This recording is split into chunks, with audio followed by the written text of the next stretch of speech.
5번째 시간 조건 검색 볼린저 밴드에 대해서 좀 설명을 드리겠습니다. 들어보신 분도 많으실 거고, 왜냐면 볼린저 밴드는 굉장히 유명한 지표고요. 기술적 지표에서 가장 많이 또 쓰이는 그 보조 지표 중에 하나입니다. 그래서 오늘 소개를 드리고 여러분이 활용할 수 있도록 말씀드리겠습니다.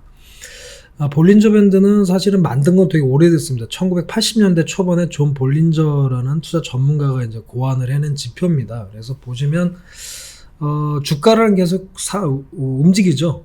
상승하고 하락하고 하는데 그 주가의 변동이 표준 정규분포 함수를 따른다라고 가정을 한 거예요. 그래서 주가를 따라서 위아래로 폭이 같이 움직인다라는 밴드를 만들었어요. 그래서 그것을 기준으로 이제 투자에 판단하고자 이제 만든 지표가 볼린저 밴드가 되겠습니다. 그래서 이따가 HTS에서 이제 보여드리겠습니다만 세 가지 선으로 구성이 되어 있습니다. 그래서 주식 가격이 움직일 때 이제 중간에 이동평균선이 있어요. 이건 20일 이동평균선을 주로 씁니다. 그리고 이동평균선 위쪽에 상단 밴드가 있고 밑에 하단 밴드, 이렇게 세 가지 선으로 구성이 되겠습니다. 그래서 결국은 이제 통계학적으로 좀 접근을 한 거예요. 그래서 이동평균선을 중심으로 해서 상하한 변동폭을 표준 편차로 계산을 한 겁니다. 예, 그게 바로 이제 볼린저 밴드가 되겠어요. 세부적으로 말씀을 드리면 중심선은 이제 20일 이동평균선이 되고요. 그 다음에 위쪽에 있는 게 상한선인데 이동평균선의 표준편차 곱하기 2를 해서 나온 게 상한선, 표준편차 곱하기 2를 뺀 게 하한선입니다. 근데 보통 주가가 90% 이상 이 볼린저 밴드 내에서 수렴과 발산을 반복하면서 움직이게 됩니다. 굉장히 유용한 지표이기 때문에 일단 만들어 보는 거를 설명을 드리겠습니다. 지난번에 만든 보조지표 스토캐스틱 지표가 아래에 있죠. 이게 보조지표가 차트 아래쪽에 있는 게 있고요. 차트에 같이 표시되는 게 있어요. 근데 볼린저 밴드는 차트에 같이 표시가 됩니다. 한번 만들어 볼게요. 자, 차트에서 오른쪽 마우스를 클릭하셔가지고요. 지표 추가를 누르십니다. 여기 보면은 영어로 볼린저 밴드라고 써 있어요. 네, 여기 있죠? 영어로 볼린저 밴드 이렇게 써 있습니다. 더블 클릭하시면 이렇게 지표가 표시가 되는데 좀 헷갈리시죠? 지금 이동평균선하고 같이 선이 막 엮여있기 때문에 헷갈리는데 조금 두껍게 표시를 해보겠습니다. 역시 오른쪽 마우스를 지표에 클릭을 하시고 설정을 들어가시면 여기 이제 라인 설정하는 게 나와요. 보면은 볼린저 밴드 중심선도 조금 선을 두껍게 해보겠습니다. 2포인트. 상한선도 좀 두껍게 2포인트 해보고요. 하한선도 2포인트 좀 두껍게 하면 표시하기가 쉬우니까요.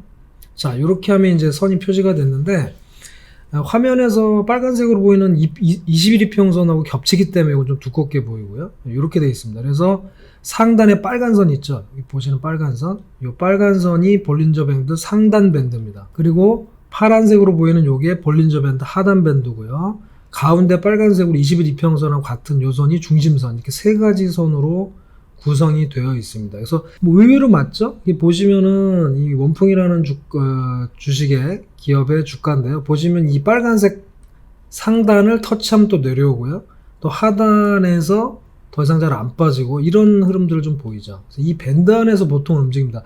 가끔 이 밴드를 상향으로 올라가거나 급등하는 거죠. 또는 하향으로 이탈하는 경우 두 가지 경우가 있어요. 가끔 있습니다. 그래서 지금도 보시면 주가가 오랜 기간 이 안에서 움직였지만 최근 들어서는 급등 급락을 하는 모습이죠. 그래서 이탈하는 경우도 생긴다라고 말씀드립니다.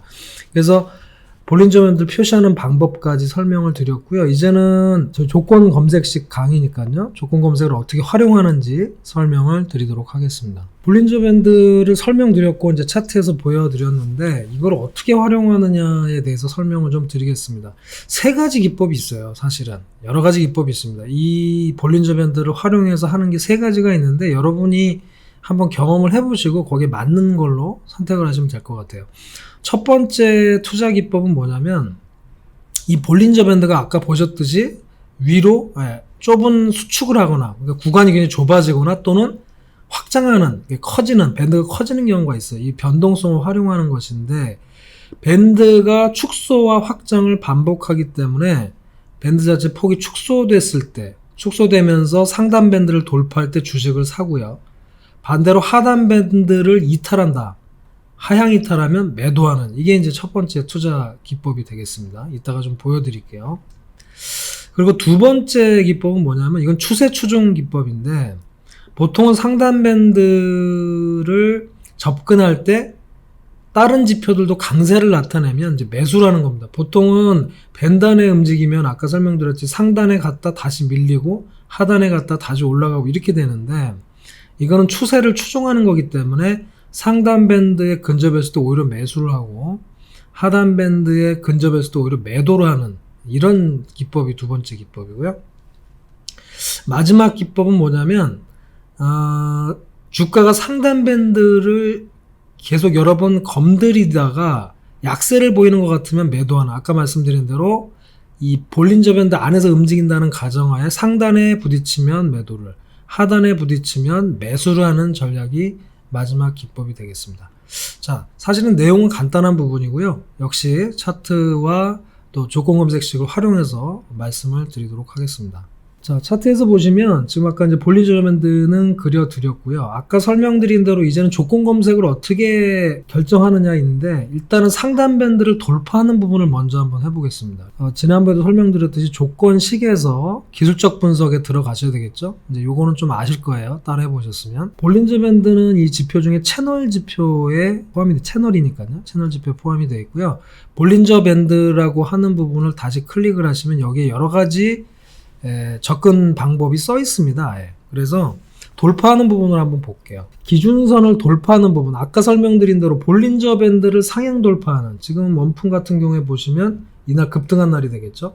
상단 밴드를 돌파할 때 따라서 매수를 하는 겁니다. 이런 기법이 충분히 가능하고요. 요걸로 한번 해볼게요. 그래서 볼린저 밴드 상한선 상향 돌파라고 이렇게 써 있죠. 요걸 추가하시면 됩니다. 추가를 해서 이런 종목들이 과거에 원품과 같은 종목이 있었는지 한번 검색을 해보겠습니다. 자, 검색을 누르시면 생각보다 굉장히 많습니다. 지난번 설명드린 대로 이걸 다 볼 수가 없기 때문에 여러분들이 요거를 필터를 좀 하셔야 돼요. 그래서 나는 뭐 예를 2,000원에서 한 5만원 이하짜리만 보고 싶다, 이렇게 여러분이 여러 가지로 설정을 하시면 됩니다. 그 다음에 거래량도 한번 봤었죠. 그래서 거래량이 뭐 한 10만 주 정도 이상인 것만 보겠다, 이렇게 한번 해보겠습니다. 자, 검색을 하면 아까 굉장히 많았었는데 이제 85개로 확 줄었죠.